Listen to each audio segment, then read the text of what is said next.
తెలంగాణ రాష్ట్రంలో కాంగ్రెస్ ప్రభుత్వం అధికారంలోకి వచ్చే కంటే ముందు నుంచి అనేక మంది ఎక్స్పర్ట్స్ కానివ్వండి, ఇంజనీరింగ్ మేధావులు కానివ్వండి, మీడియా మిత్రులు, రాజకీయ పార్టీలకు సంబంధించినటువంటి పెద్దలంతా ఈ రాష్ట్రంలో అందరి నోళ్లలో నానినటువంటి ఒకే ఒక ప్రాజెక్టు కాళేశ్వరం ప్రాజెక్టు. కాళేశ్వరం ప్రాజెక్టులో అవినీతి జరిగింది అనేది అందరం మాట్లాడినటువంటి అంశం, అందరి నోర్లలో నానుతూ వచ్చినటువంటి అంశం. జరిగినటువంటి అవినీతికి సంబంధించి భారత ప్రభుత్వం కాగ్ ఆధ్వర్యం లోపల ఒక స్పష్టమైనటువంటి నివేదిక ఇవ్వాలని చెప్పి కాగ్ గత సంవత్సరం నుంచి తెలంగాణ రాష్ట్ర ప్రభుత్వానికి పలు దఫాలుగా ఉత్తరాలు రాస్తూ వచ్చింది.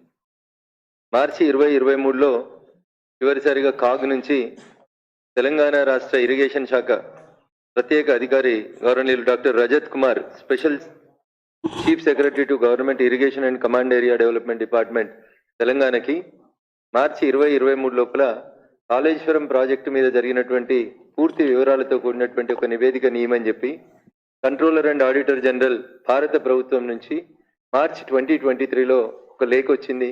In the capacity of special chief secretary irrigation Rajat Kumar గారికి ఒక లేఖ వచ్చింది.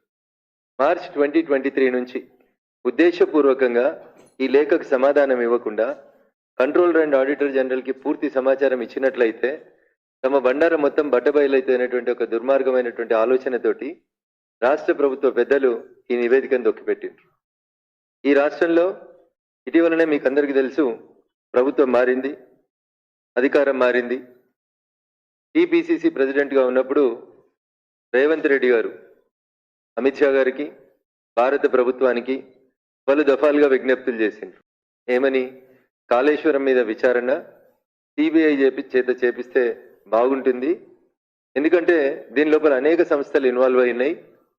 పవర్ ఫైనాన్స్ కార్పొరేషన్ లిమిటెడ్ సంస్థ, నాబార్డు, బ్యాంకుల consortium which is headed by Vijaya bank, ఇట్లా రకరకాలైనటువంటి బ్యాంకులు, సంస్థలు, సర్వే ఏజెన్సీలు అయినటువంటి వాప్కోస్, మోటార్లు సప్లై చేసినటువంటి బిహెచ్ఎల్ లాంటి ప్రభుత్వ రంగ సంస్థలు చాలా ఇన్వాల్వ్ అయి ఉన్నాయి.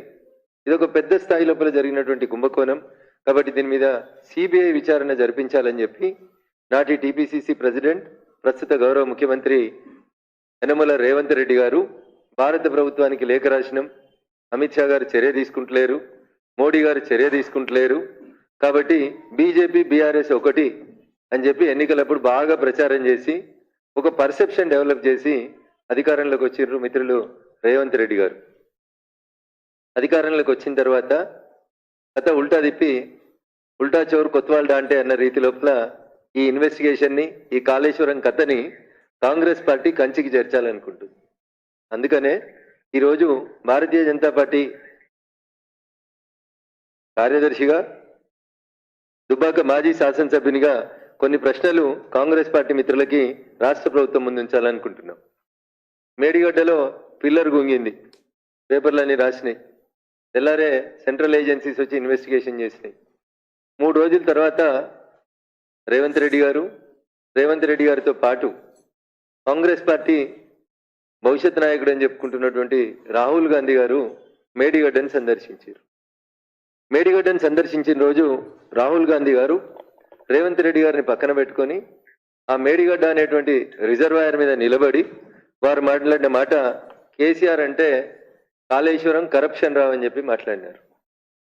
ఇది నేను చెప్తున్న కవిత్వం కాదు, రేవంత్ రెడ్డి గారు చెప్పిన కవిత్వం. వారి నాయకుడు గౌరవనీయులు రాహుల్ గాంధీ గారు మేడిగడ్డ అనేటువంటి కట్ట మీద నిలబడి మాట్లాడినటువంటి మాట, కేసీఆర్ అంటే కాళేశ్వరం కరప్షన్ రావు అని చెప్పారు. ఇదే రాహుల్ గాంధీ గారు అదే మేడిగడ్డ దగ్గర మీడియా మిత్రులతో మాట్లాడుతూ ఏం చెప్పిందంటే,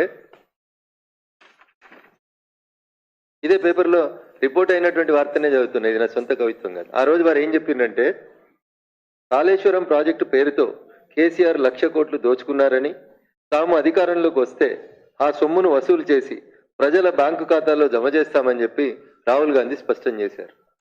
అన్న ఇది నా సొంత కవిత్వం కాదు, మళ్ళీ చెప్తామని. చాలాసార్లు టీవీలలోకి వచ్చి కాంగ్రెస్ పెద్దలు అడుగుతారు, జనధన ఖాతాల లోపలికి 15 లక్షలు వచ్చినాయని అడుగుతుంటారు.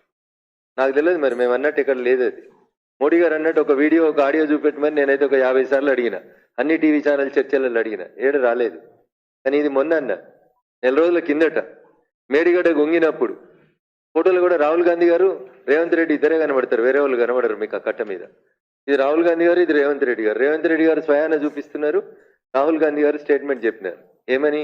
కేసీఆర్ 1,00,000 కోట్లు దోచుకున్నాడు, మేము అధికారంలోకి రాగానే ఆ కేసీఆర్ దగ్గర నుంచి ఆ సొమ్మును కక్కిస్తాం, కక్కించినటువంటి ఆ సొమ్ముని పేద ప్రజల బ్యాంకు ఖాతాలలో వేస్తామన్నారు. ఇది ఆన్ రికార్డులో పత్రికలలో రిపోర్ట్ అయినటువంటి అంశం.